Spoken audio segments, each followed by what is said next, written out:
Yep.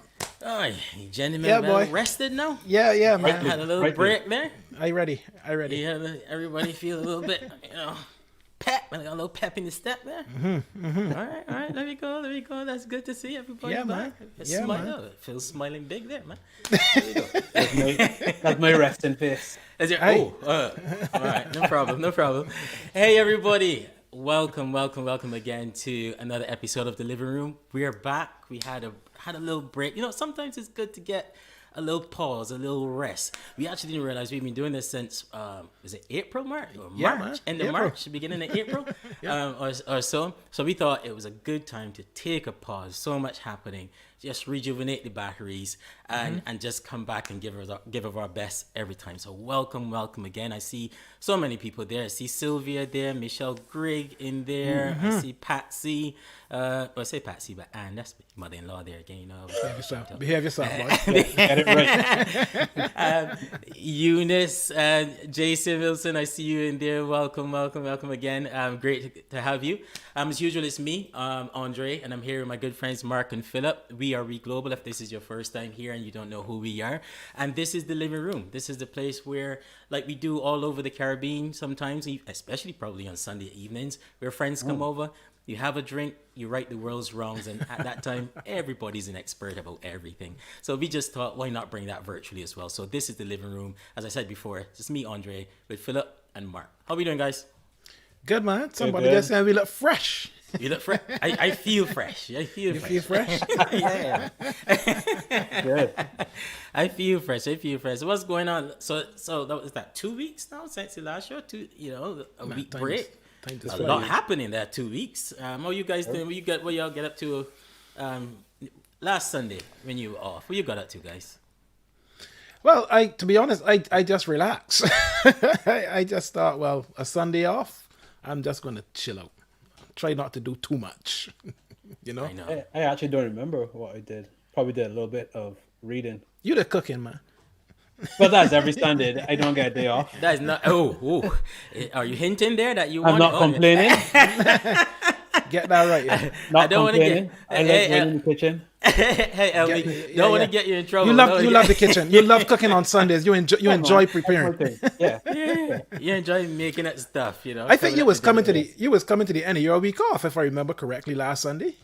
I was, yeah. Yeah, man. Yeah, just relaxing. Oh, that's true. You had a week off, huh? Took a week off and did some. This was one of my big triumphs. Oh Okay, dear. let's go. Oh, dear. Picture this. All right, picture this. All right, there you go. You need a new wardrobe Uh-huh. and you need a new desk. Right. But you only buy a new wardrobe and you end up with a new desk as well. What did I do? See, this is one of these move one match to do 9 minus 2 equals something. You I'll know. make it easy. Yeah. I'll make it easy And don't for forget you. the brackets. I converted the old wardrobe Wardrobe into into desk. a new desk. Hey. Well, I was gonna say that, right? But I never heard of your woodworking skills, so I didn't want to assume. Is it? Nah. I just let it things every now and then. You don't strike me as a carpenter type fella. He's a cricketer, footballer. No, you want to tell me he's a carpenter? I played football today too. I just ain't buying it. You don't buying it, right? Hey, No. Bet, Well, how you it worked out doing? well. Yeah. Yeah, it worked So that out. was my big triumph. I felt like a DIY Dan. A DIY. Oh, all right. You want to move that? Help me with this bathroom that been killing me for the last 3 months. What do you need doing? I was What gonna you say doing? Mark was on that bathroom. No, I don't know how long. Man, I got the floors up, the toilets out, everything. So, So just to get them back in. well, this is the problem now. Okay. Always easy to break it up, Always Yeah, easy to man. break it up. That's the easy part. I can To bring be the honest, finished I product in would the living serve room. you though. well. I could come and stand up and talk about it with you. You get him a cup of tea every now and then. Anyone want tea? Might want tea. I want the talkers. So Mark, what you can really do with this now? What's the next move? No, You can do it. I get it. Anyway, before I go on, let me just say happy birthday to my wonderful, amazing daughter Ariel, who's 15 wow. today. She Hi, challenged Ari. me that I must get this in before 10 minutes in, and we're getting it in. So happy birthday, 10 Ariel. minutes. Sneak that in just in time too. Had to get it in. So she listening. 15. 15. Happy birthday, 15. Ari. Yeah, indeed, indeed. But look, guys, so much happened Wait, in the wait, last wait, 2 wait, weeks. wait, wait, wait. We've been You see, Rufo there trying to embarrass me. Ouch. Ouch. Roof. Okay. Thanks for the encouragement. Can always count on Roof there. Roof got the research though. Go on Insta and check out the ladies who help do bathrooms, man. There's Tonight, nothing wrong with self. that. Hey, there's absolutely nothing wrong with that. Nothing wrong Look with and see if they convert wardrobes to desks as well. Haven't seen that, but that. Anyhow, as you were saying. So 2 weeks, so much happened. So much happened over the last 2 weeks, guys. I guess from looking at the news of the day, pandemic, 2 vaccines. You know, you're waiting for a bus and then along comes 2. So we got 2 vaccines, Pfizer, BioNTech, and one from Moderna. I think Moderna. That's the name of the company. Moderna. What do you guys think of that news? Good news. Good news.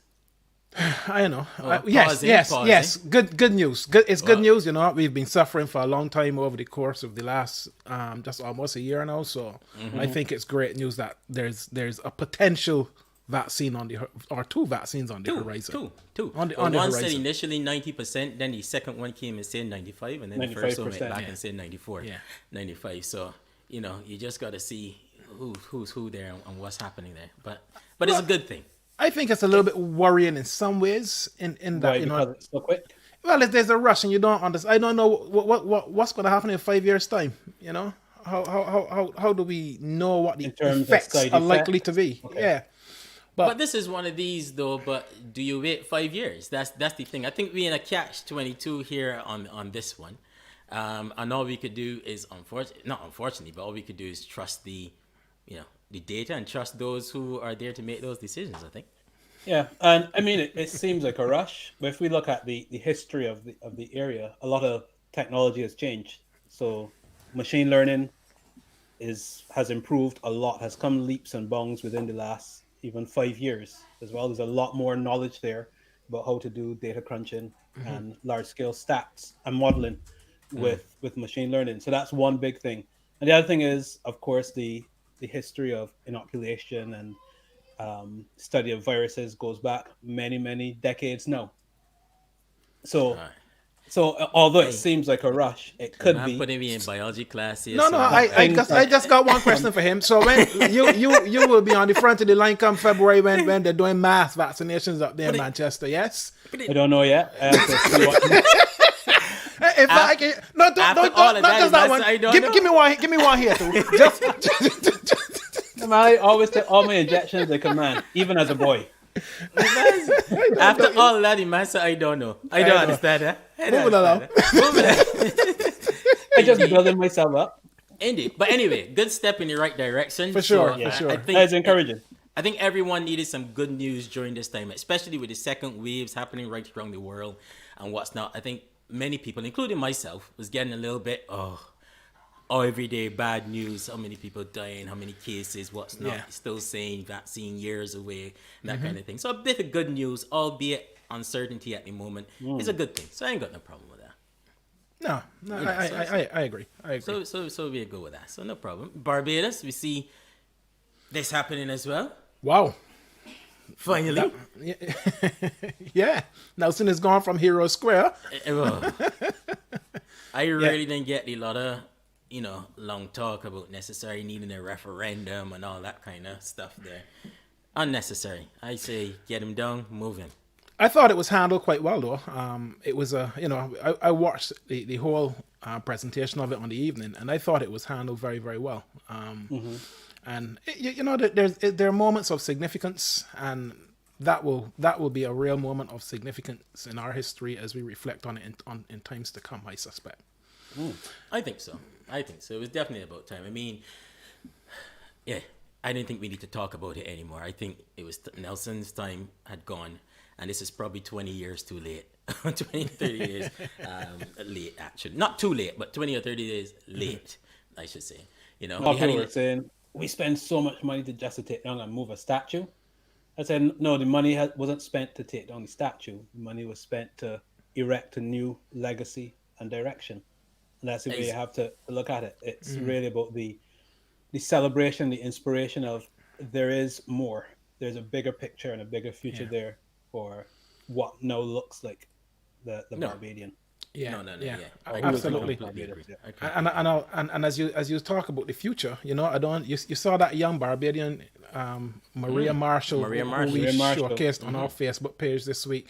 Tremendous, man, tremendous. The future looks really bright in the hands of some young people who are doing great stuff and great thinking, particularly around the environment. I was very pleased to see that. I agree, and it was great to see the outpouring from right across the Caribbean as well about her. Because I think as a region, we need to celebrate our young people doing great things like that, irrespective of which country they're coming from, which country in the region. They're Caribbean people, and we should just lift them up, elevate them, and build them up as much as we could, and let them know they're doing well, and let them know that they're representing us well, and we see them, and we appreciate what they're doing. Absolutely. For sure. So I really hope even on a bigger stage that she just goes out there, does her thing, and just be a real ambassador for the region. Yeah. I think she'll be great. Very proud moment. I think so. Right. So today, what are we getting to? So who have you got? Who have you got in the living room after a week off? Fixing your Rubik's Cube. Yeah. So I forget. So over the last few weeks, I decided that I was gonna, try to do one of these things.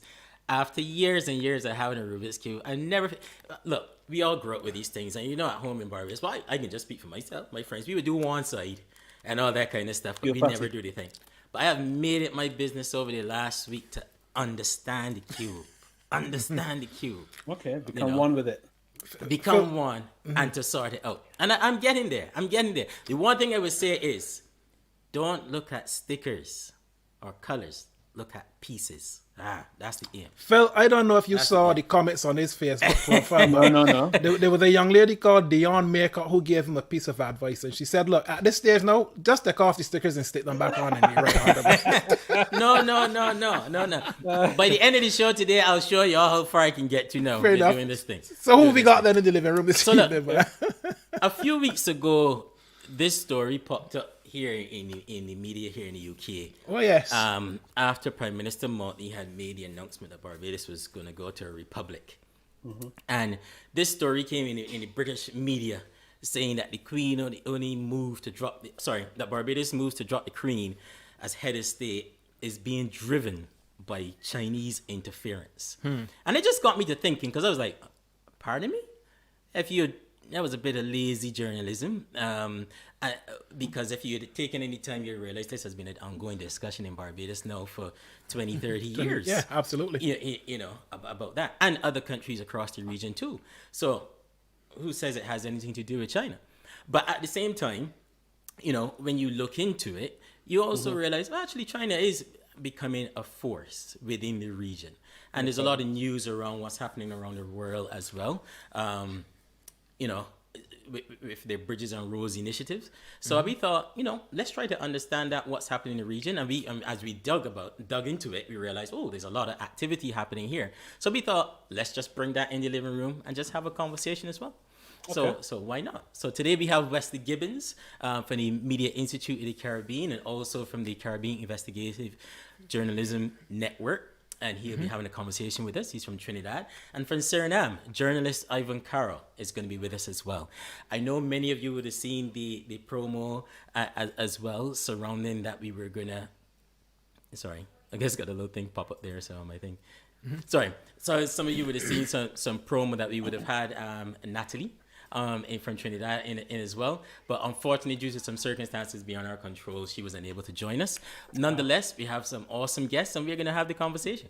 I think it's a good time to have that conversation. It is indeed. The rise and continued rise of China is of great importance to us Caribbean people. So I'm looking forward to hearing what our colleagues across the region have to say. Indeed. I think it's a good conversation to have. So Let's bring the guys in. Hey guys. Hi, good afternoon, good evening, folks. How's Good it evening. going? Afternoon. How are you doing, guys? We're doing good. How is it going in Suriname there, Wesley?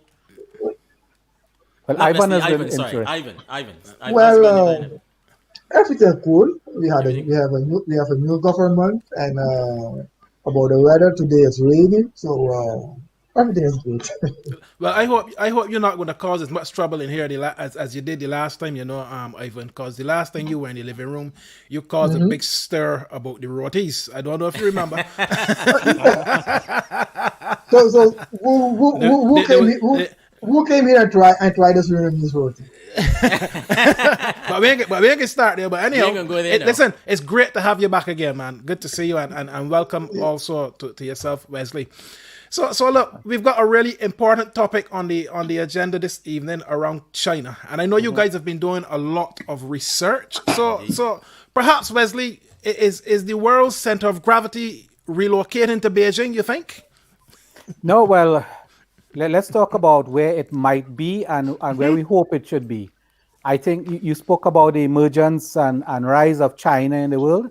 I think we should focus on the emergence and rise of the Caribbean in the world. And we are there. We are doing a lot. We have made our mark in so many different areas. And I myself, at a personal level, focus very much on where we are in the world as a Caribbean. But yes, Okay. you're right. China is the focus of a lot of attention. And some people have even described it as, China as one of the now emerging parties in the emergence of a new Cold War. Though Russia is still around, let's never forget. So the original players in the Still Cold there. War are still there. Just that you have There's a new front. you have a new front, a new Yes. frontier. But if you take the long view and you look at how things have emerged during the course of history, there are many more players that we need to contend with who have not gone away. They are there. They are playing their role. They are insisting on models of development that we as developing countries have to become far more conscious of and more critical of and apply a lot more rational, critical thinking on. So I think that we need to look at this thing very holistically. China, yes, but I think the world is just as important, if not more important. So, Wesley, I want to ask you something. So you said just now you said we need to look at the Caribbean's rise.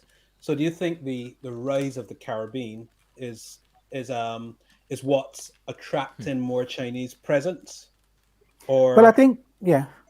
Well, China. Well, I think that our strategic importance is geographical, okay? but there are other socio-cultural issues associated with that. Which I mean, English language competency is very important in the world of in the global scheme Yeah, of on the things, global scale. uh, and therefore countries of the Caribbean are preferred even above some of the bigger countries of Latin America In Latin because America. Okay. of competence in terms of the language of global trade, and also because of geographical location. We are ideally suited to be a global hub, which we have.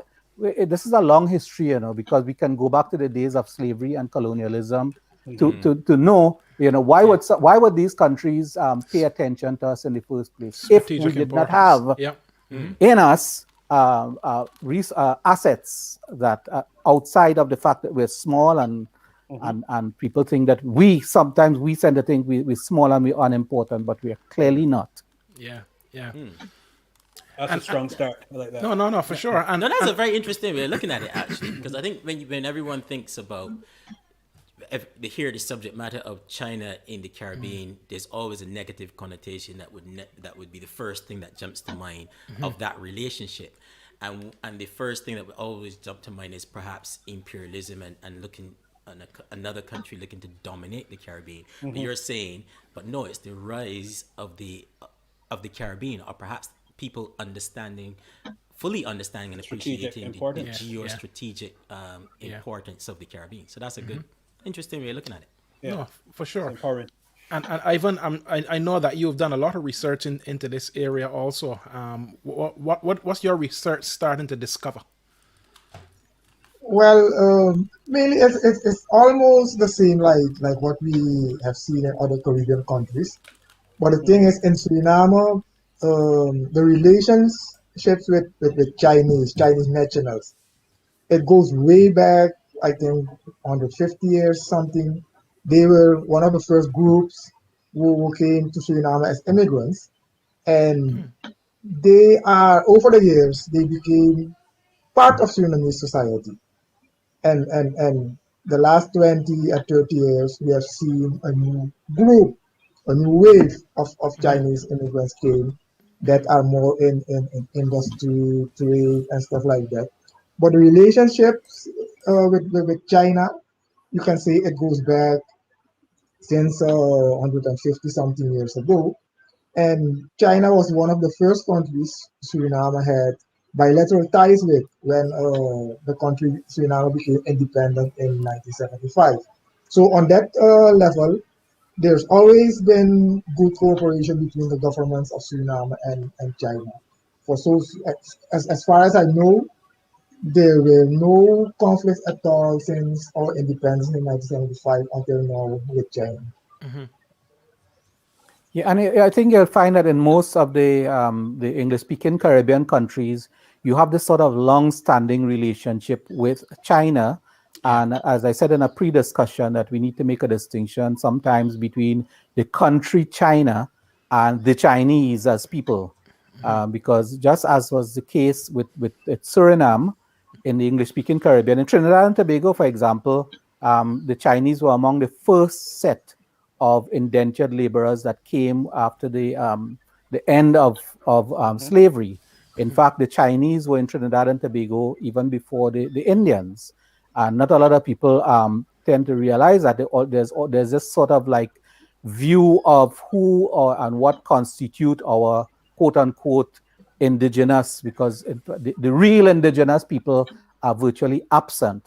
But there is a sense that we when we say we and who we define in identity terms as the Trinidadian or Tobagonian, we're talking about principally somebody of African or Indian descent. But the fact of the matter is that we have had waves. We've had about 4 or 5 significant waves of Chinese. Now that's a little bit separate and distinct from the political and economic relations with China. We formalized relations very early in our independence in the 1960s, and with our late first Prime Minister, Eric Williams, leading a delegation to China. And he was among the first of the independent Caribbean country, leaders of an independent Caribbean country, to lead a full mission to China in an effort. I mean, there would have been some ideological underpinnings to that. And I think that it was also meant to send a signal to the other major players that, hey, here in the Caribbean, we have choices beyond the available choices in the context of then the Cold War, the emerging Cold War, and so on. So the long-standing relations. Suriname is a very special case, and Ivan would tell you that Suriname actually has labor laws translated into Chinese to suit so does Guyana. So well, of course, in Guyana's case, they also have Portuguese because the long-standing relations with Brazil. So this is not something that's new and that landed on our lap very suddenly in the last 15, 20 years. It's long-standing and it's in a new phase. And to add to that, with Suriname, we have seen last year that when our president had a state visit to China, the Chinese government labeled Suriname as a strategic partner internationally, and that is something we see very rare that China does that with a country, and that made major news headlines when that came out that Suriname was a strategic partner for China now. That's how the importance that China gives to Suriname, either it is in geopolitics or in an economic sense. What does that mean though? What does it mean to be a strategic partner? What has changed as a result? Well, as a result, I should say there are some financial benefits that Suriname has more access to bilateral loans than other countries that are not labeled strategic. Okay. Yeah, and you find. Sorry.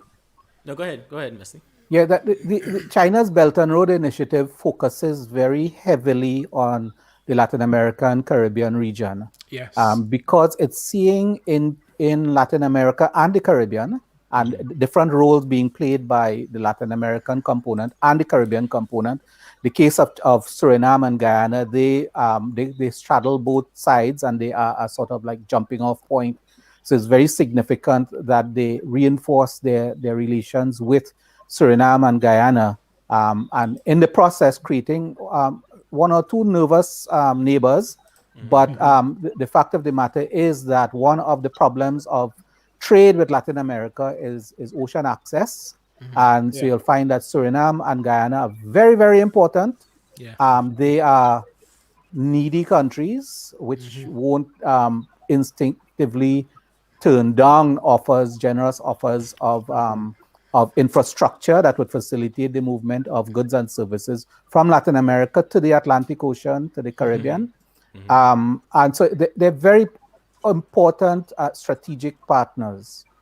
On the contrary, if you look at the other continental Caribbean state, which is in Belize in Central America, which it would have been always so very important for China to have had that kind of entry point. Belize has stood its ground, and a lot of eyes are turning to Belize now in terms of whether Belize is going to continue on its very steadfast relations with Taiwan, Taiwan. because there's that dynamic at play in the Caribbean as well, in order for China to benefit more fully from its engagement with the Western Hemisphere. So Ivan is quite right, that the Suriname is extremely important for all kinds of reasons, but the geographical positioning, it's multilingual, it has a long history, a long past of association with China and people of China. So what is starting to come out there quite clearly is, look, this is nothing new. China and the Chinese have been in the Caribbean for a long time.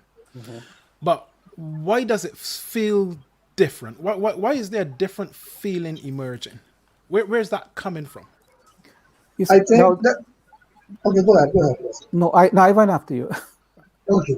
Well, I think what the new feeling is that the new wave of Chinese entrepreneurs came. The first wave was like the indentured labor, and since they couldn't do the work, they went into trade.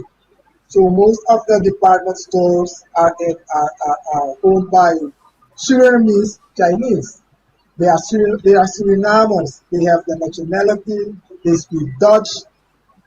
Some of them don't even know who China is. Some of them don't even went to China. That are what we have here, the Chinese, our Surinamese Chinese.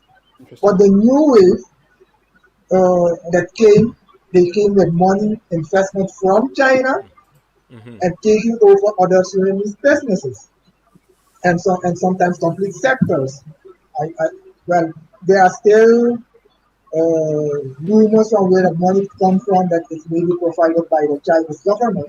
But anyway, they come with money, establish businesses, and they don't integrate into community as the way before that we know from the colonial times. So that is the major issue that people have here, and sometimes those who are in the industries don't adhere to the labor laws, and that's a major issue with some people. Yes, Suriname is all. I did a story once that had to do with the fact that the male Surinamese Chinese um, imported a lot of their brides from Guyana, because you can travel overland from Guyana to Suriname. And in part of the piece that I did, I interviewed the police commissioner, the then police commissioner. I can't remember his name, Ivan. And he reminded me before we even started discussing this. He said, "I hope you know that my grandfather was from China." And well, I returned the favor because my grandfather was also first generation Chinese. You mean Commander Chelipsi? Okay, well, Yeah. So there's this long, but to get to Mark's concern about what is different now and what is serving as an even stronger magnet of the Chinese. I think that what you're finding in the modern era in the last 2.5 decades in the English-speaking Caribbean in particular is that the social and economic conditions are changing in such a manner as to be more accommodating for those who are coming with largesse, right? What you're finding is that we have far more unstable economic circumstances now. A lot of our economies are in decline. A lot of countries in the tourism sector really never recovered fully from the financial crash of 2007, 2008. So you have a lot of instability in the energy producing and extractive industries, countries involved in those sectors, including Suriname. Suriname is now going to the IMF, despite the fact that they have oil, they have bauxite, they are a long-standing producer of primary resources. Guyana is there. You find that there are much more unstable conditions. There's nothing that would attract somebody who needs something from you more than recognizing that there's a need from you. The other thing is that in the course of development, all our countries have set developmental paths throughout the English-speaking Caribbean. So you have Jamaica with 2030, Trinidad and Tobago, we had a developmental plan that focused on 2020. Of course, a lot of that has gone through the window. Is that in order to service the development requirements of the region, there is need for heavy injection into infrastructure development. Yeah. And I mean, the CDB has estimated that within CARICOM alone, to bring the region up to standard in terms of the infrastructure that they need, roads, sports, the whole gamut, you'd need at least a minimum 30 billion US dollars. Where's that money going to come from? So there you have, we are basically, if we are not opening our arms at the diplomatic level, we are opening our arms by dint of our appearance and our needs to somebody who is willing to say, we are here to help you.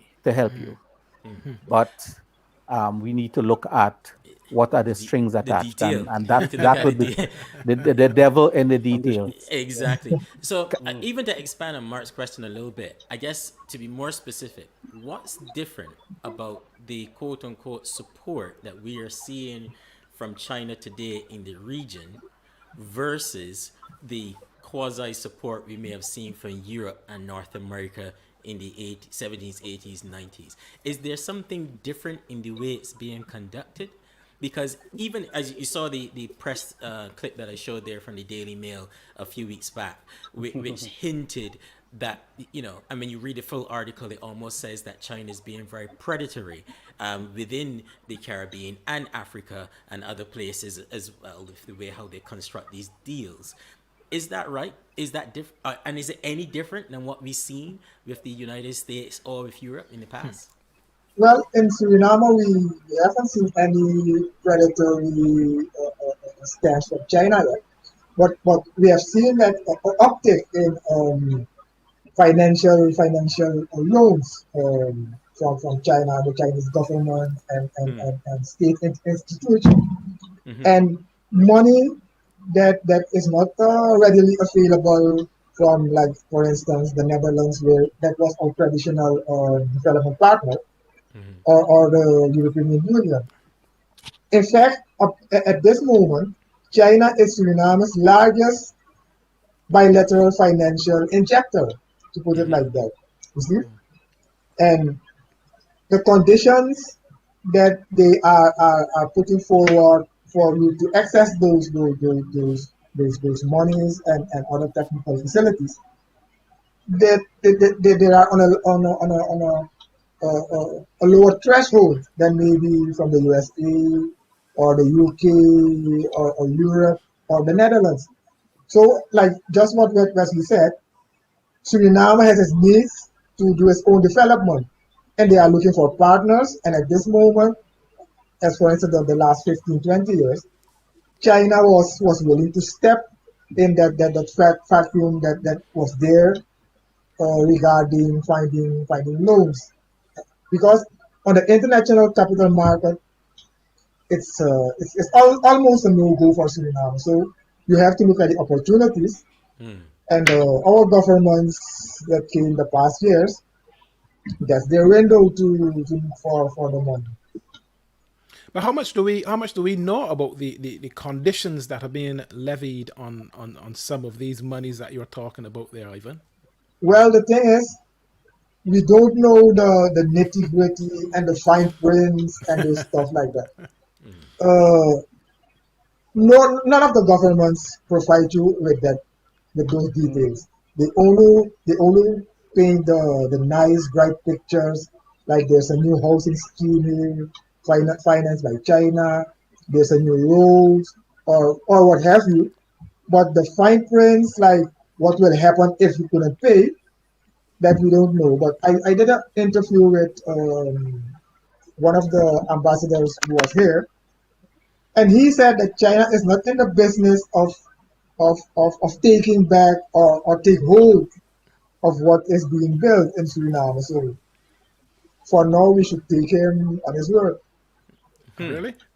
But is that what we're seeing in other are we saying that in other parts of the world though? Because Kenya could Not say with really. the port, Mombasa, Sri Lanka, with Hambantota port as well, does not necessarily say that Bear they're that not out. interested in taking over stuff, because you see both those countries had issues and potentially defaulting, and those assets were taken over or long leased at some pretty favorable terms back to China. So the answer is, are they giving money, even though the terms may seem much less, but are they giving exorbitant amounts of money to countries that potentially they know Will default. will Well, potentially I, default in I the think future? in Suriname's case, I think it's not so much being about default, but I think it's more like political leverage because most of those countries, the Caribbean CARICOM is like 34 countries, The and votes yes, at the UN. 34 votes, and China is leveraging those kind of votes with their money. Should you say it's Yeah. a kind of carrot stick or whatever you will call it? I think it's more like on a political level that they are interested in Suriname and possibly other countries in the region, but there should also be other benefits, I guess. But the fine print, as I said, we don't know that yet. Yeah. But so far, we haven't seen any, or at least Suriname until this moment was able to pay its debt to China. So is it Rest, re- is the so go picture ahead. only one of being sort of passive and pursued in a sense, or are we also actively saying, here's some opportunities with China as a growing economy? Are we also pursuing China as well and inviting them into the Caribbean In just to paint the Suriname's picture? case, I in think we Suriname's pursue case, him wherever the money is. I think in Suriname's case, the government that we had the last 10 years, they actively pursued Yeah. those relations with China Okay. for income, and so that was the case here. Yes. Yeah, no, I think it's important to present that as a full picture. Otherwise, we might get this impression that the Chinese have turned up and we were caught unawares with them No, no, turning Exactly. up no, on our shores and so not on. in So Suriname's case. okay, Because it is, as I said, that a lot of developmental imperatives are emerging now in order to take us into the future in one piece. And so what is happening is that this is not the kind of aid that you see that we in the Caribbean have grown used to in the past. For example, every time there's a vote that's going to come up in the International Whaling Commission, suddenly a lot of countries are made to realize that they need a fishing depot somewhere. No, what is happening? A very targeted and focused sort of strategy that is in tandem with the development requirements of the countries. And very significantly, as I said, it's happening at a time where declining economic fortunes and we need a lot of money in order to bring us up to scratch in terms of infrastructure and so on. But at the same time, you have receding international aid, free money, and so flown support. So getting cheap money internationally is becoming more and more difficult. More difficult. You Yeah. also have the receding conditions under which we have engaged traditionally with, let's say, EU ACP relations. Under Cotonou, the terms and conditions that we grew used to um, through the Lomé, under the Lomé Accord, which governs relations between the European Union and the African, Caribbean, and Pacific countries, Yeah. those conditions hardened, and you had a lot Yeah. of issues related to reciprocity. There were conditionalities related to governance and those kinds of things that Yeah. became increasingly onerous. We lost markets for some of our traditional Mm-hmm. exports. So those Textiles and stuff. Yeah. conditions have changed. Yeah. Now you have a partner that is coming and saying, okay, this is relatively cheap money. In fact, it's below market rate in terms, if you go to the multinationals, 2% and stuff. Yeah. it's going to be a lot more expensive to borrow 6 and money from them. 7%. Mm-hmm. And also, what one of the things that we do know about the relations with, in terms of the conditionalities and so on, these agreements, and don't forget that these agreements are largely government to government arrangements, and some of our governments are using it as a convenient excuse for non-disclosure. But Non-disclosure. what we Yeah. do know is that unlike the multilaterals and even some of the sovereign debt incurred by us, there are no conditionalities with respect to policy. So they are not saying at the same time that if we give you this money, you would need to devalue your currency, you would need to reduce your public service, such as has happened in the past. So this is a very attractive kind of scenario for the Caribbean. At the same time, I think that the countries need to have their eyes wide open. Oh yeah. And I think if you look at the investigative piece that we did at CIJN, and the follow-up story, which had to do with the impact of COVID-19 on this relationship with China, you'd Yeah. see that the Prime Minister of Trinidad and Tobago said, hey, we have location and they have the money. So let's deal with that. Yeah. Yeah. Mm. I was gonna just to give everyone a bit of context of how much money at the moment is, around the Caribbean from China. I thought this would be a good graphic to show. It's a couple months old, but at the same time, it gives an idea of the amount of money flowing into the Caribbean from China at the moment. See, Jamaica, they're 2.7 billion dollars. Trinidad, 1.9. Barbados, 490. Antigua Barbuda, I guess that's the airport in there as well. That's $1 billion in there. And Bahamas, 450 million. That's just I know we don't have Suriname in there, Ivan, but I know there's a good set there for Suriname It's as well. millions, What's the millions, source of millions. there, Andre? This graphic. I can't remember the I think it was actually I gotta put it up. I gotta remember which one this is. So many different places. But that's the amount of money that we got there flowing about at the moment within the region. I guess the question is though, and to your point, Wesley, if you think about it, say like a credit card, there's this notion of free money. Yes, Ruth, that's USD. That's US dollars. Um, of free money. Are we in danger though, like so many consumers, of thinking we got a credit card, we go to the person with the best deal offering 0%, let's max it out. But then there's a point in time when you still got to pay it back. It got to be paid. And Definitely. The debt comes due. Exactly. And you initially disregard the fine print because you think, oh, don't worry about that. I got time. By the time this happened, you got a year to pay back that, and then you keep going and going. And before you realize that, oh, hang on, I realized the debt is coming due in a few weeks, and I haven't put things in place, or the economy didn't go as I suspected, or to your point with your follow-up article, COVID hit, my tourism sector is gone, crashing down, but I've still got this debt here. So now I'm dependent on a partner, a bilateral partner, as opposed to an international institution.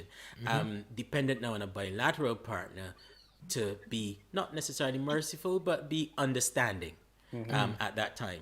And therefore, some arduous terms kick in. But are we in danger of doing that, though?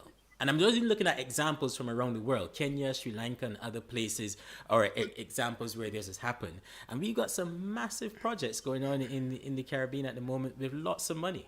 I'm not sure if we are in danger yet, But what make those financial agreements with China and sometimes also other countries attractive is that there is a grace period. When you get the money, then you can pay like after 5 or 6 years, you can start paying. And that makes it attractive, especially for politicians. Yeah, the other thing is that we have been down this road before, 25 years ago, we were discussing the debt trap and the fact that so many countries were ensnared in this debt trap. And we were negotiating internationally for debt forgiveness and for renewing and for stretching out the repayment terms and so on. So we've been down this road before. And I think it's a worthwhile word of caution on this particular question. But at the same time, you need to recognize two things. One is the overwhelming conditions that are leading us in this direction.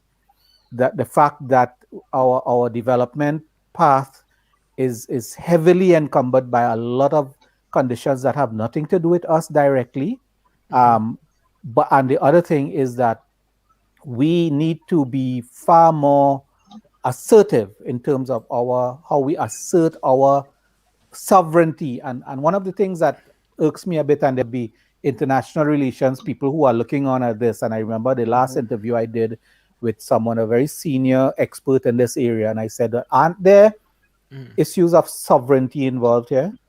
And the person said that in international relations, sovereignty is a defunct sort of consideration. Oh. And I would continue to disagree with that, because I think that a high level of concentration needs to be, a high level of attention needs to be paid to our self-determination on these questions. I agree. It's that credit card example Andre brought it. Do we really need that new pair of shoes? Would those shoes produce wealth? Is it something that we can put to use that would generate new wealth and new revenue?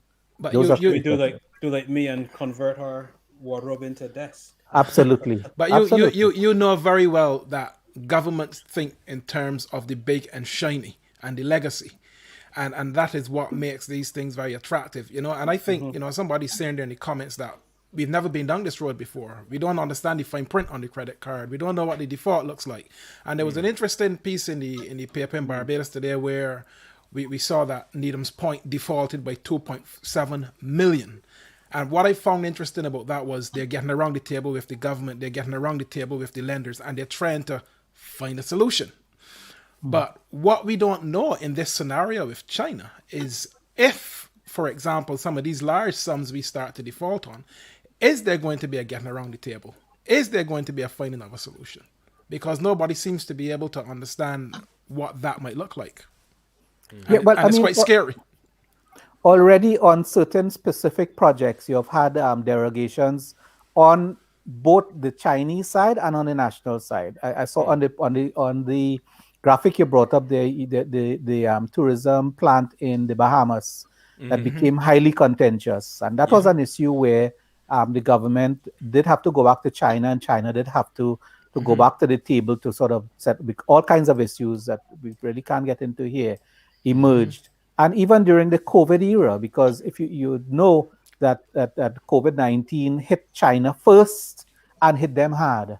And therefore, we did the follow-up piece, and there were questions about whether China would be able to meet some of its obligations under the discussions that already begun on some new projects.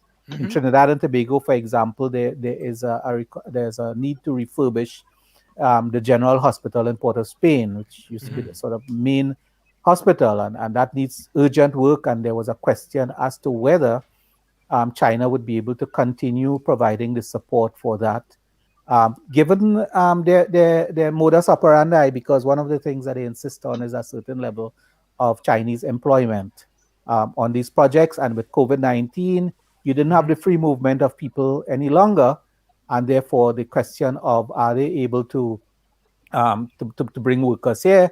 And the response from the government here was that when COVID-19 hit, there were already enough Chinese workers on the ground to meet their quota in order to continue doing the work. So that's something that has continued. So there are instances in which there is a need to come back to the table, and I think both governments and the Chinese government have found space and time to do that. Whether in a default situation is going to be the same kind of friendly faces around the table, that's another question altogether. No, no. Wesley, you said something earlier. I wonder if you could expand on that. A certain sovereignty. What Yes. what could that look like? What would that look like? As It would example? look, for example, in the case of Jamaica, the North-South Highway, in the discussions leading into that, the government of Jamaica at the time insisted that there be a certain minimum requirement in terms of the local workforce. And Okay. so they did reach an agreement on that. So what it really means is us not sitting back and saying, okay, well, thank you very much, come in and do And do what as you you want. please. We have to Yeah. put our feet down. Okay. It also reared its head, Ivan would know, in Suriname in terms of the working conditions, even for the Chinese employees.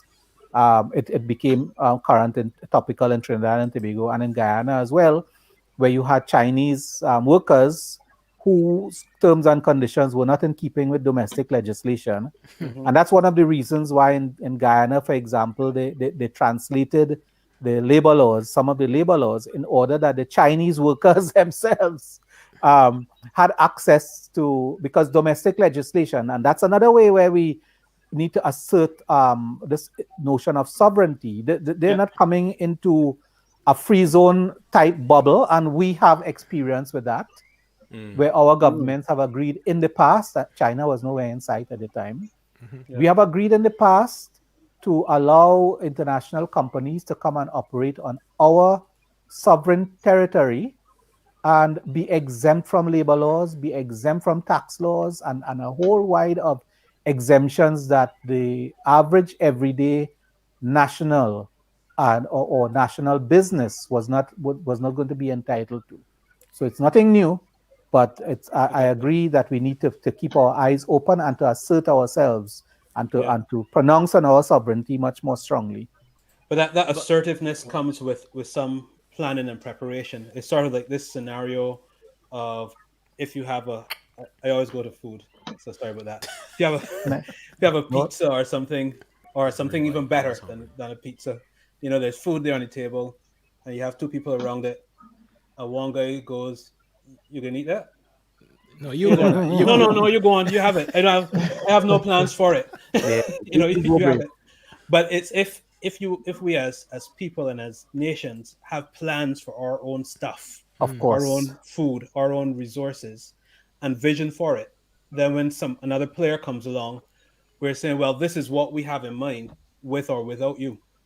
So when you come along, you're either for us and supporting and engaging in initiatives that we have on the trot and in But mind, or I don't have any plan for it. So you but go on and do what you have in mind. that is a very interesting point, Phil. And I think I would challenge that and say, look at the areas of interest where China are involved: transportation, telecommunications, IT infrastructure. You look across these and you ask yourself, what has Caribbean governments done to settle a long-term vision and a long-term plan and strategy around these areas? And oftentimes you're probably going to come up short. So in reality, we don't often have the long-term strategy and vision there to drive.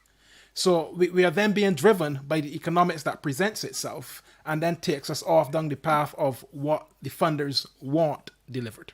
But I think you got to wrap that in the fact that we don't have those plans and we don't have them as a region, because some Yeah. countries will say they have them individually.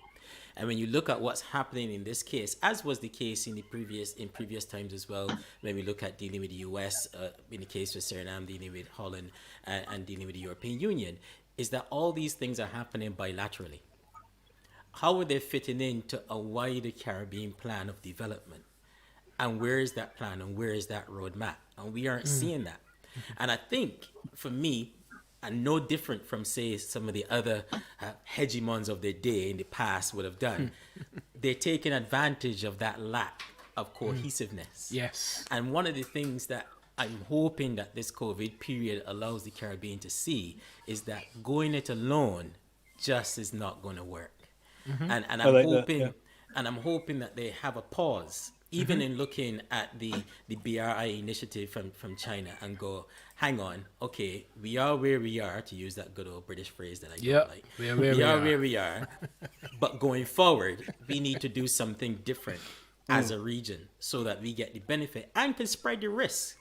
Because at the moment, we are True. exposed to so much risk, especially with it looking like our primary industry, with the exception of Trinidad and Suriname and for Guyana going forward, of tourism being impacted now for perhaps the next 2-3 years. And the reports are showing or saying that it's likely not to be at the same levels pre-COVID for another 2-3 years. Where does that leave us with these bilateral agreements with China, considering China itself is coming out the other end and has come out the other end pretty quickly? you know Well, sorry if I might say something on that. Just, but I'm with 100% with Philip on this question about it on the pizza. No, I really ask you for a pizza, but hey, you want Dates, pizza? No, you don't want pizza. Have the doubles, pizza. Yeah, anything. have it. You have it anyway. But the thing is that one of the problematic issues in terms of a common front, CARICOM wide, is the fact that you have this vexing question of Taiwan. 5 of the 15 CARICOM countries recognize Recognize Taiwan. Taiwan. You have Belize, Haiti, St. Vincent, St. Lucia, St. Vincent, and Grenadines. And St. Lucia has shifted, and Belize, I don't know what the situation is. But the thing is that in terms of the diplomatic relations, you're going to find a lack of cohesion on the diplomatic front. But there is not a lack of cohesion on the developmental issues. So, for example, Mark spoke about IT infrastructure, telecoms, and so on. Every single CARICOM country is talking about digitalization of government. Yeah. And one of the critical underpinnings of that is universal access to wireless technology, the means, and so on. Especially this COVID era has brought that out. So it is not as if somebody is coming and offering you an ice cream cone at the height of winter. This is something in which there's a recognized and recognizable need, and we need to keep our heads on. I mean, I agree with you, Mark. We have to keep our head on and eyes wide open with respect to who we deal with in achieving some of these developmental objectives. And we can't get carried away by the geopolitics, because we have to be Yeah. wide-eyed about the geopolitics as well. There are people who are traditional, very strong supporters at a financial level who are finding it problematic now that perhaps we are sourcing financial resources from somebody else. There's this young lady, and you've been courting and whatever all this time, and somebody new comes along, and the first one was making style with you all the time, and a new one comes along, and suddenly the other one finds herself in your inbox. And stuff. I like that. The geopolitics is working in the same kind of way. There are people, they're perpetually in your inbox, and they're throwing things at you. Now, some of it might be valid. Didn't you notice that she doesn't have a proper hairstyle? Didn't you notice this, that? And then they play on the traditional things. In the Caribbean, one of the issues in terms of engagement of China, or let me put it another, in terms of engagement of the Chinese, is a measure of xenophobia. And that has been thrown into the works time and again. So that you talk about the country China, and then part of the public conversation is them Chinese and them. Now, I know about that. As I told you, my grandfather was first generation Chinese. So I understand that very well. So I think as societies, need to be very clear-headed, eyes wide open, and focused on what are the actual developmental objectives. No, I agree. Yeah. But we're also being caught in the crosshairs of a bigger geopolitical, as you say, a new front on the Cold War, and this fight that's escalated with the U.S. and China. and therefore Europe and China as well. That same article that I referred to with the Daily Mail, Tom Tudgenhat, who's one of the head of the Foreign Select Committee, who I invited on, just for full disclosure. I actually invited him to come on this program today, and he said no. And it was interesting because I was like, so you're willing to put us in your Cold War, but you're not willing to come and have a conversation with us about what you're saying. But we're being caught in that. Is that what you're saying? Therefore, but even though we go in with our eyes wide open, we're saying there's nothing wrong with engaging with new partners. Ivan, you want to take? Well, I don't think there's something wrong to engage with new partners, because we have done things the traditional way. We have done things with Holland, with the European Union, and we had benefits there. But if there's are new opportunities, I think we should look at them very carefully. That's for one.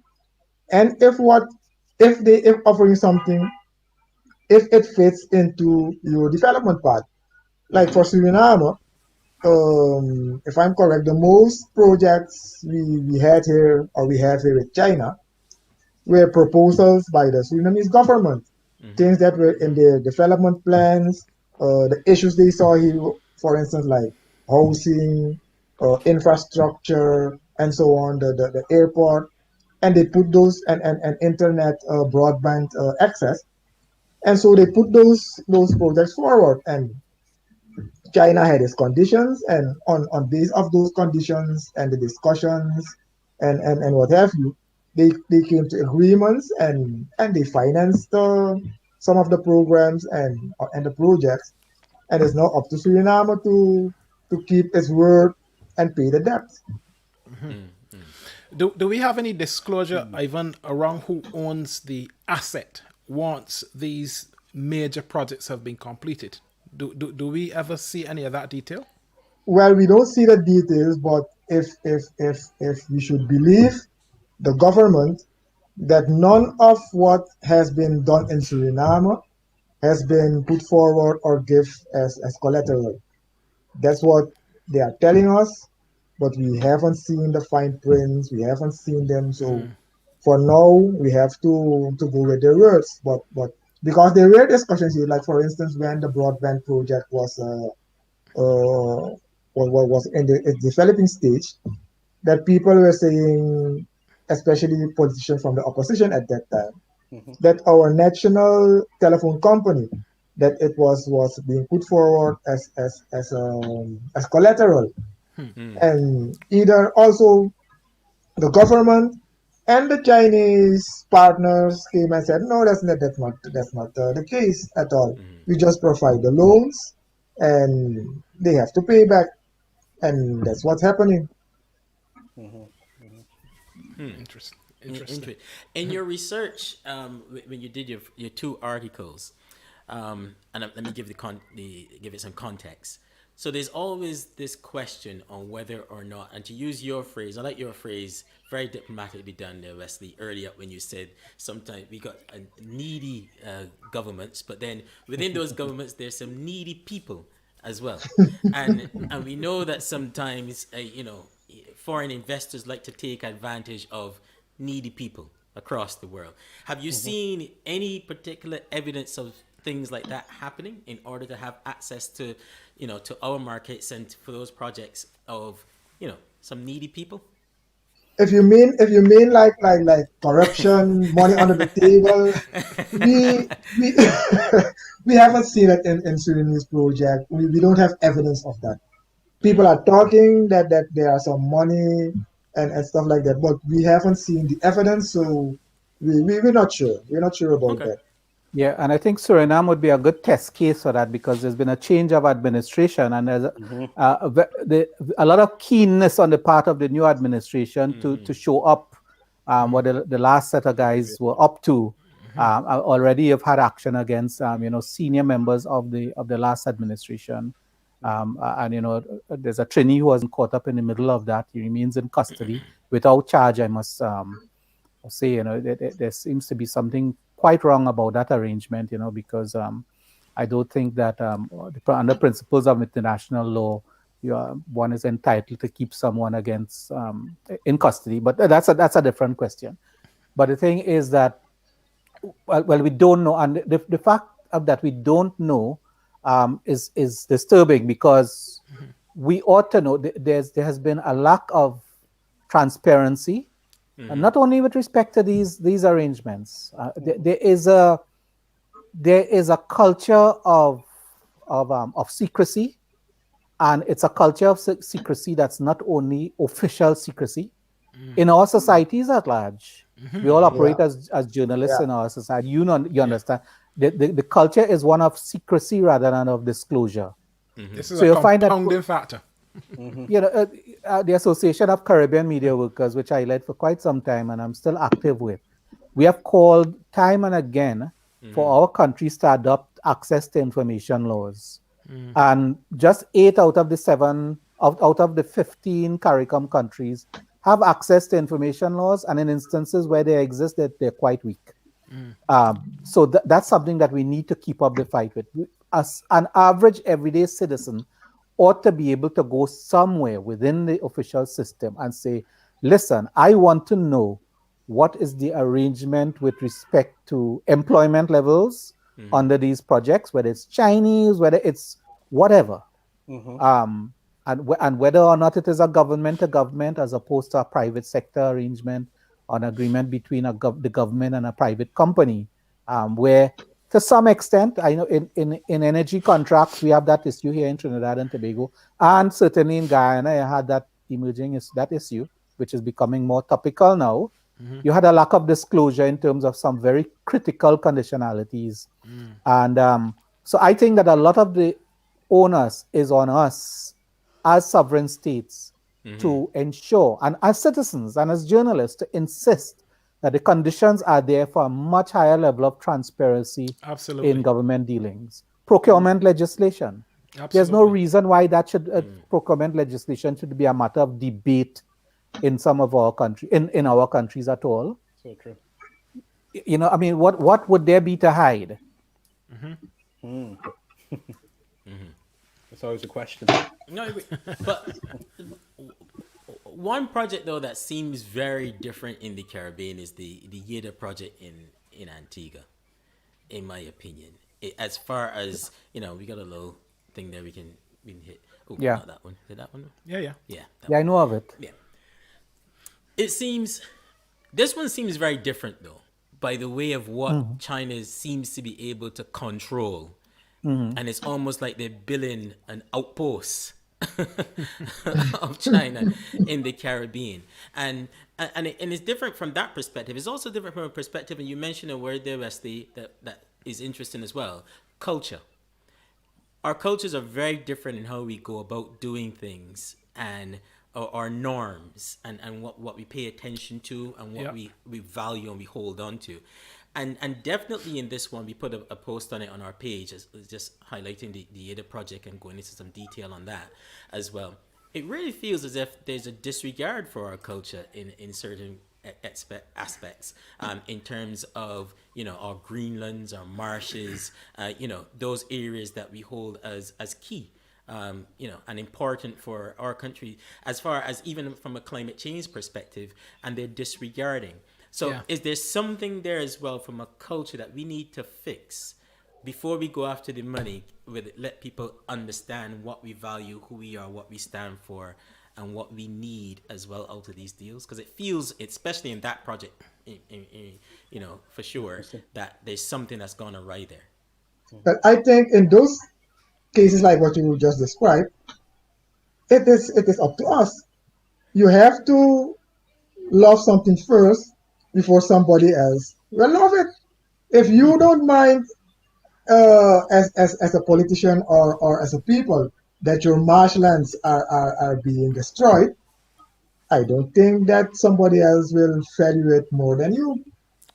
But I think, in fairness to the people of Antigua and Barbuda, they have been quite vocal and strong around what has been happening in this area where the YIDA development is taking place. And it's not for a lack of planning conditions, because when you look at the documents and you see the planning conditions that were applied, there's just a complete disregard for them.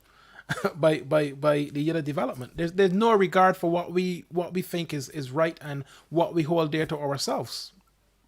Yet there's a high level of both state impunity and impunity on the part of the developers of that project. And that's something for which civil society needs to become agitate for, even at the Yes. international level. Yeah. Because all of our countries have signed on to UNFCCC conditional the framework for climate change, and some of the things that militate against us benefiting from that in terms of carbon credits and other facilities that we have been lobbying for as a region are going to be placed in jeopardy if this kind of situation continues. Now you know that, like similarly, if you look at the role for civil society is emphasized by the fact that in Jamaica, the Goat Island project eventually had to be abandoned because you had civil society, a very vocal, and also something about our governments that you should recognize. We don't like to be named and shamed internationally, especially if we're promoting ourselves as these tourist paradise destinations, Bad publicity. Yeah. So, but I agree, Mark. I think that we all need to be concerned about a high level of impunity there. Yeah. An obvious breach of the environmental laws, then breach of the agreement with the government, then breach of our sovereignty in a sense. Yeah. Because you came along, yeah. No, as I say, there's in breach, but then there's a little bit of the attitude that goes along with it when they're being called out, challenged, and even taken to court, in some cases by the public. There's an attitude there of disregard that really comes through, and that one, the more I dig into it and talk to people, and that one really annoys me, to be honest. It should. But the multilaterals have been guilty of this kind of impunity as well. I mean, our countries that have gone into standby agreements with the IMF, in my view, there have been socioeconomic, I don't know what word to put it, malpractice that has occurred with respect to treatment of workers, the treatment of the authorities that manage our money and so on. And that has gone completely, the unions have spoken about these things, civil society organizations, and our governments have simply relented and caved in. I would put a heavy emphasis on the role of civil society in terms of promoting the change, and of the governments of being unresponsive. Now that's a very interesting point. And if I compare that with, if we were going to do something in an area of strategic scientific interest here in the UK, I could probably even get preliminary designs approved because there's such uproar and upcry because people know how to agitate. I'm not so sure that we have a similar history of agitation around these areas, and whether or not, as somebody's saying in the comments there, we can be vocal enough to get it into policy and make it really enforceable. Yeah, but there are all kinds of record. In Trinidad and Tobago, we had a huge project in terms of the aluminum smelter plant. That was supposed to be a very important and significant investment in making use of our energy resources. And that was beaten back by civil society, international blaming and shaming, and the court and the courts. So it's not, and again, you go back to Goat Island situation in Jamaica, and that involves the Chinese, but these other things didn't involve the Chinese next gen. It's so the Chinese experience in terms of what's happening in Antigua is simply indicative of a malaise that is way beyond our relations with a single country. It has to do with a lot to do with us and how we are managing our business. Yeah, very, very good point. I completely agree with that, and it goes back to a point that we've made time and time again in previous shows. Is that do we have the confidence? And Prime Minister Motley talked about the cultural confidence and what's not a bit before, but do we have the confidence to actually stand up even before we put our names to the dotted line to demand what we need Yeah. from these investors, and recognizing, you started off at the beginning, Wesley, and a good point by saying the resurgence of the Caribbean. Do we even understand that that's happening? Yeah. Or is there someone else is recognizing it and coming in and taking advantage of us? Yeah. And therefore we are still signing up to terms that we no longer need to sign up to because of that's happening. Do we even recognize it ourselves? The way I put it is, I think we have a self-esteem problem, Oh, we do. Me too. right? The way I put it too. And that feeds into the lack of self-confidence in dealing with the rest of the world. It's not that we should be puffed up and delusional about our strength and our powers, Absolutely. but we are there. I pay close attention to what's happening in music, for example.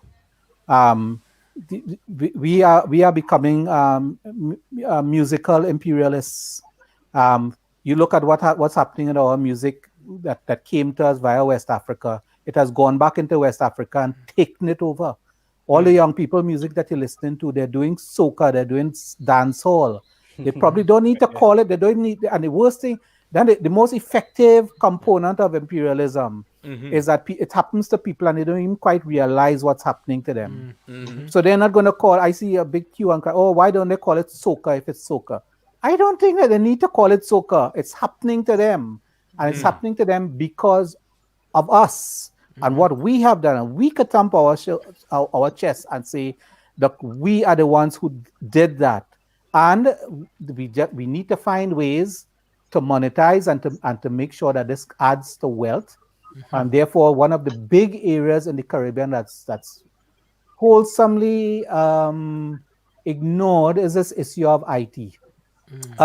IP, intellectual property. Intellectual property. Because that is a frontier that we have not paid close attention to, and I'm pretty sure you'll pay attention to that in the future with experts in this area. But my reading of the situation is that because a lot of what we have to offer is here and not in the earth, but in oil and bauxite and gold and whatever, but it's in here. Beautifully and we are said. all over. Beautifully said. I totally agree. So why with do we Professor have Lawrence. why the self-esteem problem? Why this continued believe that people better than us? Indeed. I always use, you're right there on the IP, because I always use solar energy as one of those examples Oh boy. of how far advanced in the 80s we were in solar energy, thinking of Barbados now and other parts in the Caribbean, mainly Barbados and then some other parts of the Caribbean. But we were miles ahead. 30 years ago. Miles ahead. Don't forget, Oliver Headley was here too. Professor Headley was here, and he was a was in his pioneer. class. Exactly. Yeah. He was Yes. I had that we were privilege. miles ahead on Yeah. solar energy. Now I see all of this solar, and I'm thinking, any West Indians making any money from this thing? No. now? Do we have any patents, anything going on? It's just, so you're right I there. don't want to talk about Pan, because if I talk about Pan, I'll become emotional, because Pan is gone. It's gone. Ooh, You think don't so? say that. Don't say that. The patent for the original design of Pan is owned by some guy in the United States. Wow. Is it? Yes. Wow. That's another discussion, really. That, Yeah, for real. yeah. We gotta come back. We gotta come back to that. Listen, there's a point that's been sitting here in the comments that I wanted to go back to, and it's from Omawali Elson. In fact, let me just pop it up here, because he was saying how we're having a bit of a traditional conversation around China, but are we missing the opportunity that China is going to present, and is it something that we need to grasp, Ivan? What's your thoughts? Well, definitely the opportunities that China is providing give some opportunities for development. We shouldn't put that to the back burner and say it's nothing.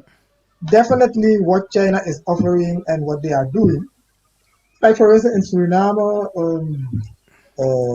several housing projects. I think it was like some 1,000 houses or homes. Was a grant. You don't have to pay for that. So that is definitely a plus for the country. You don't have to spend that money. You can spend that money that you would have invest in those projects and other things like health or what have you.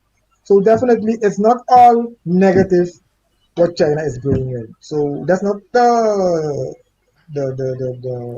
message that we want to send out.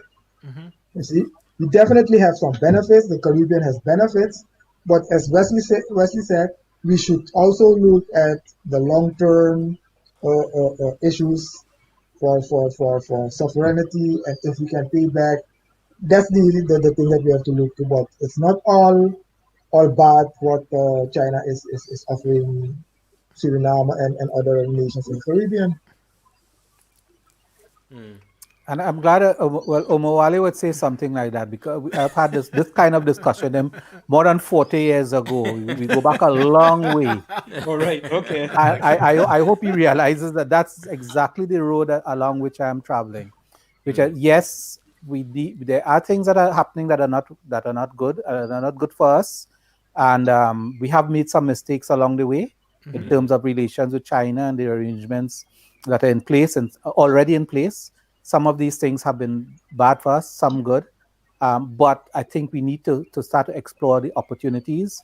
I have firsthand, I'm not going to tell too much tales out of school, but there are business people who are recognizing, who are seeing China, for example, as a market for Caribbean good products. Look at look at the size of that market.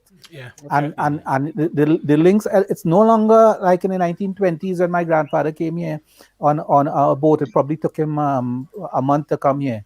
You know, the shipping, most of our pharmaceuticals are coming from China via India, in our case, and therefore the same shipping lanes, the transportation routes, they're not one-way routes. There's no natural law which says that these things only should flow in only one direction. And then even on the IP issues, you know, I come back to PAN because I have this thing. I think that PAN is the greatest thing that Trinidadians do out of everything else. Things like PAN tuning, pan manufacturing. You look at the Chinese market, Yeah. and pan is catching on in some limited ways there. It It's is. caught on in Japan, it's in Germany, in the United States. There are pan academies that are training people how to tune the pan. And in Trinidad and Tobago, we have less than 100 pan tuners. Oh wow. And it's a sort of dying breed. You know, the youngsters are not coming to it because they're not seeing economic opportunity. Yeah. But we can be world suppliers, including China with all its 1+ billion people, on these things. And that's just one small example. That's just one tiny example. But because we see it as this kind of backyard thing, you know, we have this kind of way, oh, that belong in the backyard. That really belong out there. You That's know, not a value, right? somebody spoke about Blue Mountain coffee. Yeah. Now, one of the biggest markets for Blue Mountain coffee is Japan. Yeah, It's a yeah, massive market. It's a major market, and the people, the entrepreneurs behind that, have realized that their market is beyond the market in Papine, and the tourists that come to stay in Kingston and Montego Bay. That is out there, and in the modern world, the opportunities are vast. So Omawali, yes, I totally agree with you. But how do we get the politicians who are doing the negotiations, Wesley, to look beyond the infrastructure when, you know, we have people and opportunities that need to be exported? How but if we don't see the detail and if we're not negotiating the detail, how do we get them crafted in? Well, that's a that's a multi-billion-dollar question. That is the question though. No, but the thing is that we keep electing people who are falling short. but Yes. but the thing is, when those people are not in power, they just think like us. But when the Yeah. time when they're in power, it seems like they forget all about those things that they were talking about when they weren't in power. So I don't know. Maybe Because we need a new kind of breed. And because Ivan would know when we did the first investigation, right? In Trinidad and Tobago, we tried to get on to people who were government ministers because we've had changes in the administration here. So at the time when these agreements were made with the Chinese government and the Chinese companies, there were people who were in the cabinet of Trinidad and Tobago at the time. And we went to them and we say, okay, out of office, you're no longer in politics. Maybe you will feel free to. They say, but I never saw this. What you're talking about, I never saw it. Yeah. Yeah, but I think one of the areas, though, again, if we recognize to use O'Malley's question there about looking at the value, I think in recognizing our value, one of the things that I would really want as a region from China is knowledge transfer.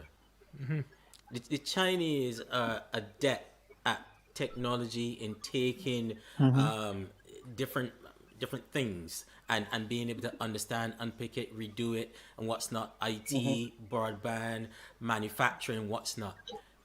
For me, thank you for your money, but we also have value. That's the only reason why Absolutely. you're giving me the money. I also want some of this. Show us how to X. Show us how to create multi-million pound or dollar, sorry, manufacturing plants with high Absolutely. technology, with skilled people who can Yep. program, repair, build, manufacture, and what's not. To me, that's the kind of thing that I would be wanting, I, along with the w- money. Thank I you want it in the from conditions. from China, Absolutely. but I Well, don't see a lot of that. Is that in happening? I Suriname, don't know. in Suriname's case, maybe it's not happening on the level you should want, but it's happening. I think for the last 5 years, over 1,000 Surinamese studied in China with scholarships and stuff like, Yeah. in several kinds, in several fields. So on one hand, they are giving you some money, and on the other hand, also training. So on that level, Suriname well also is benefiting from knowledge transformation. Yeah, and I it's guess it's so. the same. That's replicated throughout the Caribbean, and you also have, um, cultural exchanges. Huawei, which is growing in the Caribbean, and of course, it's one of those victims of the geopolitical race and other foolishnesses, such as the 5G conspiracy theories and all that kind of Yes, I nonsense. saw that. And some of the thing I saw your UK MP, that kind of foolishness that Yes. coming from people who should know You should better. know better. No better. Yeah. Yeah. Yeah. So, but yes, there has been something. Maybe we need to discuss more the focus.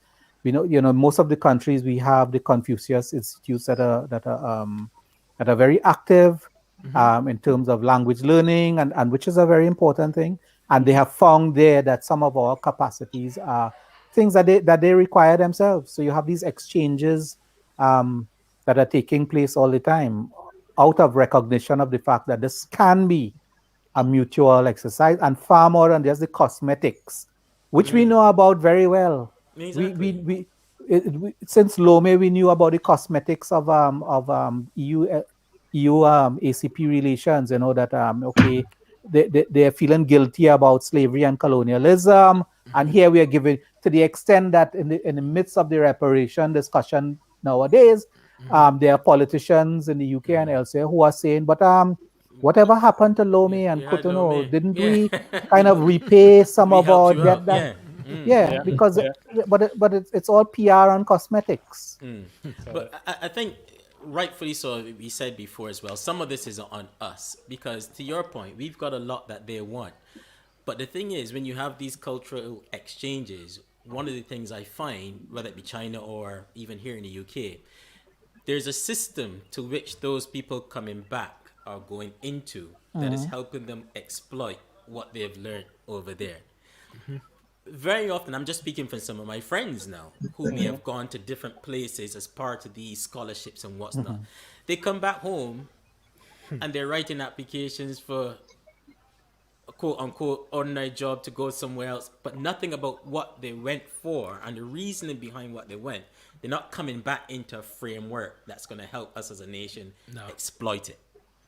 And I think that's a little bit on us as well. I agree with that. I think the problem there is, even if we say we want them to give us to have that knowledge transfer, we have to have a statement of needs. We ourselves have to identify where the gaps, what are the things that we really need. And earlier, Andre, you also talked about sharing risk, but maybe we should be looking at how do we share opportunity across the Which Caribbean comes back to my as point well. about a cohesive plan Yeah, a going more forward. Yeah. cohesive plan of here are the potential opportunities across different sectors. Here are the actual gaps, and Yep. once we identify those gaps, we can then spot, aha, here's an opportunity to fill that gap. We might have to give up one thing in this particular area or exchange something in this particular area, but we know what the returns will look like and should look like. Yeah. And set up the framework to exploit those returns. Absolutely, yeah. Exactly. Because that's the thing, is that we don't have the mechanisms sometimes that exploit those returns. We might got some Chinese speakers coming back after a 4-year course in China.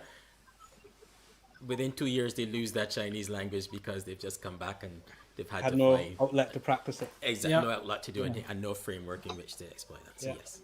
And I think you got to realize that the returns aren't going to be in the short term, you know. And oftentimes this is what kind of holds us back, because we want quick returns. And this nation that we're talking about, you know, they're doing things in the Caribbean that will potentially have a return over the next 50, 60 years. They don't care. That is the game that they're in. And that is the level that we got to get to in terms of how do we get the return and recognize it doesn't have to come in a political cycle. We need to start thinking generational. Yeah, returns are not for us right now. The returns are not for us, but the foundation is for us. Children, That's the issue we got, though. That's Absolutely. The short-termism in the Caribbean, or in Western politics as a whole sometimes, that's there. That's just not there in Eastern Asia, really. Yeah.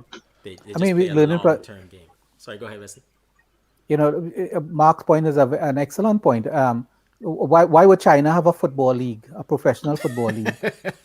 China ever really known to be, but you wait and see. You just wait.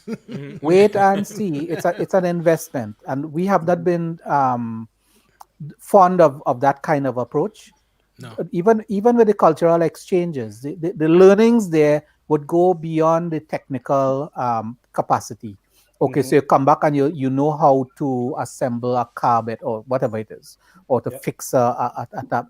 But it's the education as opposed to the training component of it, where the quality of human being who returns is a human being who has been exposed to other parts of the world and to things in the world that can enrich them as individuals.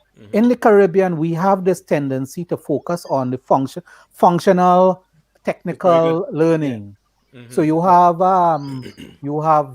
doctors and engineers who don't know who CLR James is, who, if you call the name Amy Césaire, which happened to me last week, and these are people with very advanced university degrees, doesn't know what all of this is about. And as a consequence, you have people who don't understand who have not set about trying to understand who we are, and therefore would bring to the table a level of confidence. So when they go to the negotiating table and they look across the table and the person doesn't look like them, they don't feel that they're any less human or capable than them. And that is a fundamental problem we have in this region. Fundamental problem. I was going to add something else to what you said there, Wes. I think also the network of people that you have when you go, that's something you need to bring back as well. Yeah. Quite often we go places, we network with so many different people and companies and make friendships and so on. And then once we move back into the Caribbean context, on the plane. We forget about that. No, exactly. But the ironic thing about it is that our history as a people, as in the Caribbean, is a global experience. You know, the reason why we are here now are because of global circumstances, global markets for the products that could have been produced, the agricultural and other products. Global in terms of the people who came, whether it is from Europe or wherever. So we should be teaching the rest of the world about this, about how to undertake this global business. You know, and COVID-19 is stressing the value of that kind of knowledge. But again, we are caught in this self-esteem bind. Of course, there are things that militate against it. The fact that, of course, that globally we are facing a kind of pushback by countries that used to be dominant in the past, that want to reassert themselves now. I mean, who the hell is your UK MP to talk about the Prime Minister of Barbados wanting her country to become a republic? Who the hell is he? Who is he? I don't Honestly. understand this thing. He's out of place. He's And out that's of why I place. wanted him here to ask him that very question. And maybe he heard the 10 of my emails, so he didn't. He can only feel entitled to say that because of who he sees himself as Of in the course. general scheme of things. Of And then course. who There you he, go. Of and then course. we're in his mind, he sees us. Exactly. Exactly. So to have Well, a that's what common, we assume. He's not here to defend himself, but I ain't about that, Philip. You hold that. He would rather talk about us, but he don't want to come and talk to and with us. That's my view. Because the way how the article was structured, it he didn't even bother to do 10 seconds looking into the decision process in Barbados. Totally baseless. He could care less about the it. history of that discussion as well. It's the same thing with Nelson. The amount of press that we had here with Nelson taken down, they would go like, "Who the hell are these people to want to be self-determined?" The way how they wrote. Yep. And like, who are Yep. these people? But Self-determination. What do they know? Even Don't from- they know what we've given them? Even from Barbadians. And that's where the self-contempt comes in as well. Oh yeah. Oh yes. Yeah, I Don't get followed us that whole started. discussion. I mean, that Oh. is, but we have the same situation here too. We have the same situation here. It read, it said during at the peak of the Black Lives Matter thing, and there were people here who sort of missed the message in that. And I think they missed the message because it's not because of a problem with the message. It's a problem with them and how they see themselves in the scheme of things. That's our problem. It's an illness. It's a pathology we need to attend to in an open way. We need to bring it out in the open in the Caribbean here. Yeah. Wow. No, indeed, very much so. We definitely gotta. Again, all this comes back to value because I must admit, even in having this discussion and even leading it to it, I had to admit to myself: am I a victim of Western media infiltration into my mind in thinking of China and its relationship with the Caribbean? And that's how I had to think about it, because you could think, but hang on, this is no different than the relationship we have with the US, the IMF, the World Bank, the IADB, and Europe. But you kind of bring yourself to thinking, no, this is different. These guys are coming to do something worse than we've ever happened to us before, as opposed to thinking about it logically. So I think that's why we wanted to have the discussion. So I think it was a good discussion to have and to see It was really good. Yeah. different sides of that. I think having that initial sort of compartmentalization of the Chinese people and China, having those as different types of relationships when we talk about this topic, I think that's very useful for having that in mind. Absolutely. Yeah. So listen, Wesley, tell us a little bit more about the work of the Media Institute of the Caribbean and some of the investigative work that you're doing across the region. Okay. That story is pretty long, so let me try to get it in a nutshell. Truncate it. Okay, yeah. In the beginning was the Association of Caribbean Media Workers with 3 mandates: to promote press freedom and freedom of expression, to network Caribbean journalists wherever they are, including in the diaspora, and thirdly, to do training of journalists. But it's a voluntary organization, so we decided that what we needed to do was to set up an autonomous unit that with that capacity, because for training you need funding, you need people with expertise, and that you can't do it in a ratchet kind of way. So we set up the Media Institute of the Caribbean. One of the projects of the Media Institute of the Caribbean is to develop a Caribbean investigative journalism network. Wow. Okay. It's cijn.org. It was established about 3 years ago, and we have conducted a series of joint investigations. All of the teams comprise journalists from all over the region. Ivan has been a part of one of them. There's a recent series that's now on terms of the impact of COVID-19 on journalists. There's a study that we did some research on that. There's also quite a lot of work on the situation in Venezuela. We've done China. We've done a look at human trafficking in the region.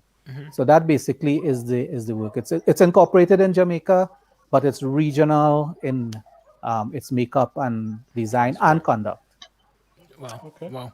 And I think it's important that we let people know where they can find out more and also about your own writings. You know, Thank you very much for that. because the work of a lot of the discussion that we've been having this afternoon really shows the importance of having strong journalists who can get to grips with the issues and who can go and find out what's really going on. So I think it's very, very important.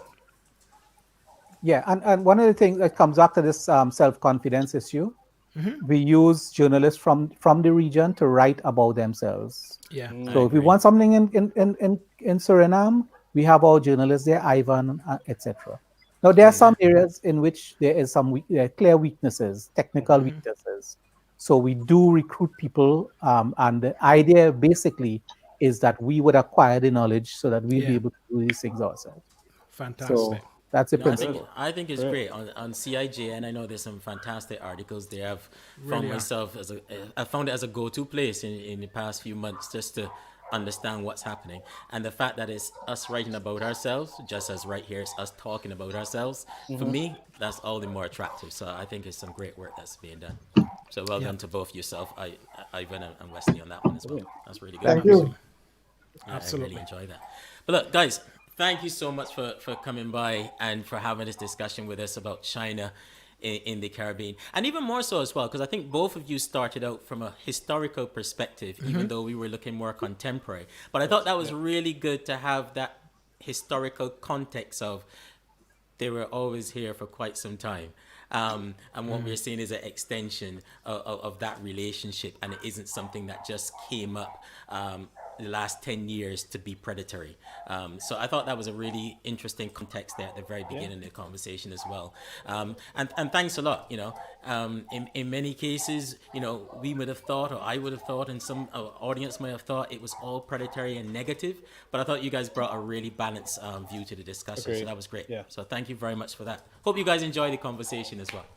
Absolutely. I did. I Thank you enjoyed very it. much for having us. No, it's Yeah. awesome. Thank you so much for your time, guys. Appreciate it. I think it's been great. All right. So thanks a lot, guys. Yeah, All the next time. best. Bye-bye.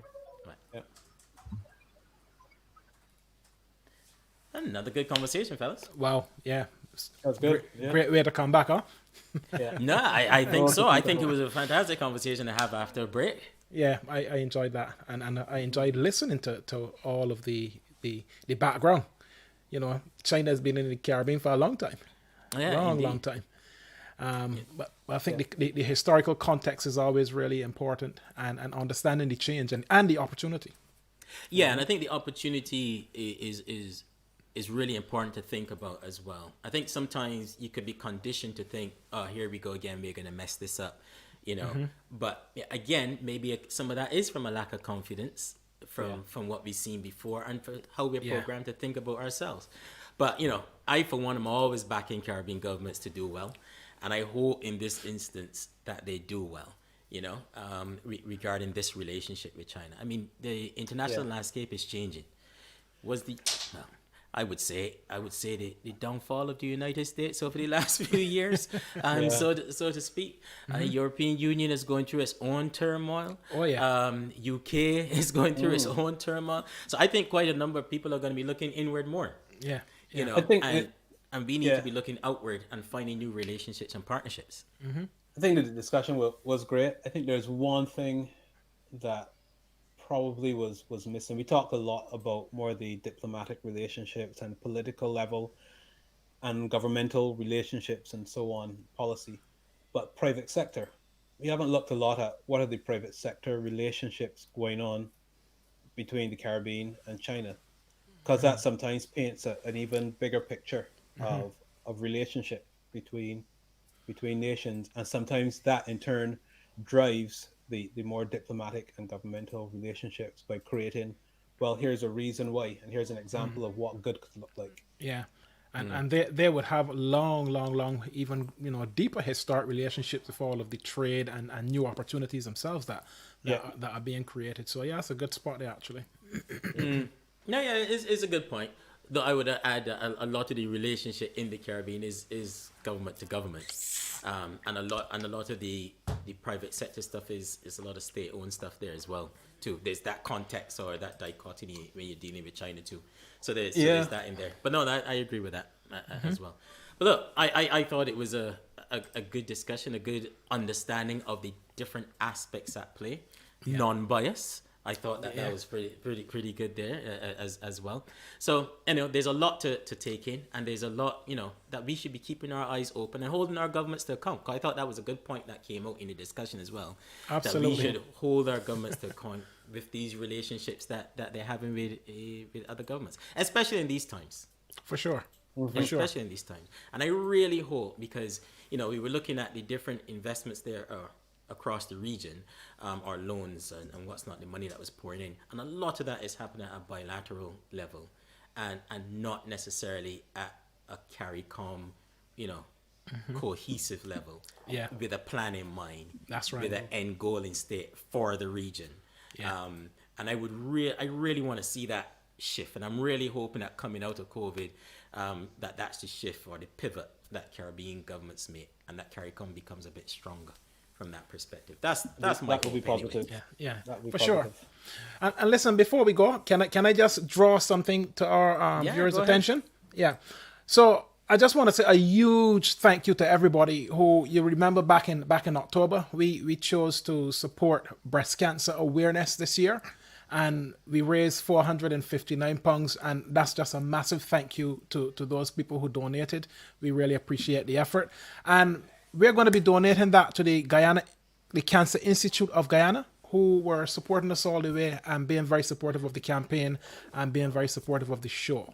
So thank you so much to everybody who donated. We really, really appreciated that. Yeah, that was just fantastic. Good. Yeah. I'll be honest, I still watch back that show every now and then, because there was so much happening there that, I just like to hear the stories. And we got to probably do a bit of follow-up, because it has some journeys there that we probably got to follow up Yes, for sure. on as well, and just give people a little bit of an update as to what's happening. But look, everyone, thank you so much for joining us. Ruth Horde, we saw you there. Sylvia Very Mack active. saw you in there as well. But Ruth is always active. Nicole Gooden, Kieran Douglas, we saw you in there as well. Omawali, Anya, Sharon Phillips, Lisa. Thank you guys for joining us. And as well, Trini Tix, Katie. He's got to be careful calling some of these days. Yeah. You get tight down. Katie Joseph, thank you for joining us. Saw you there. Jennifer Nathan, thank you. As well, Rustin Keller, thank you. And I didn't get everyone's names, but thank you, everybody, for joining us. I hope you guys had a good time. I hope, by the way, let me just say, I've been rocking my Barbados cup because We see you, man. It's November, and I'm You're not right. apologizing here. It's Independence Month for Barbados, so Yep. unapologetically, I'm rocking Barbados cup for the next few weeks. I didn't Got your even get banana time leaves to do my already? cue, but I can show y'all next week that I can do this thing though. I can do it for the whole show. Extra pack of stickers. The stickers. I can show y'all that I can actually do this thing, Y'all doubted me. Believe you. Y'all doubted me.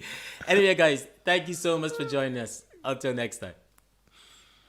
Daddy Rubik's.